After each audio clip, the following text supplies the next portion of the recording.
So Trump is bringing in Prince Salman from Saudi Arabia, and he's doing an official visit. It's going to be kind of cool. They're going to bring military in and a band in and play some music and really honor this guy.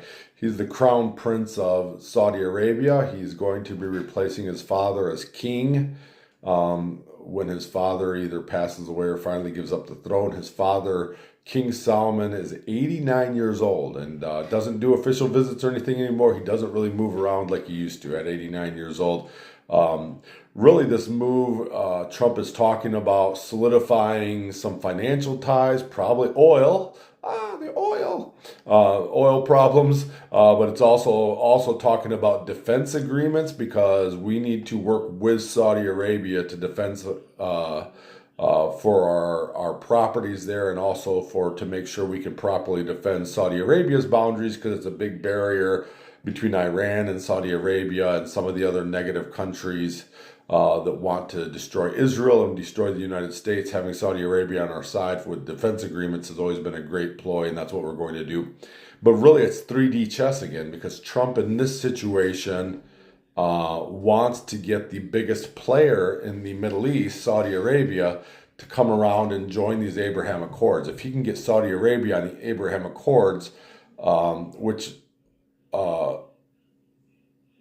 so you understand the Abraham Accords. Abraham Accords is basically a legal recognition of Israel as a right to be a state, and that they are a country of their own, and that country should never be taken away. That's basically Abraham Accords, and formalizing that agreement in a type of treaty that includes all the Middle Eastern countries is Trump's goal. So if he gets Saudi Arabia on board, he feels like there's 4 or 5 other countries that'll immediately fall in line, and then the only Middle Eastern countries that won't be would be the main terrorist organizations and countries. So we would be very close to having a full recognition of Israel's right to exist and right to their own territory. And then all we'd be talking about is boundaries and what land should they own versus what land should be owned by the surrounding nations.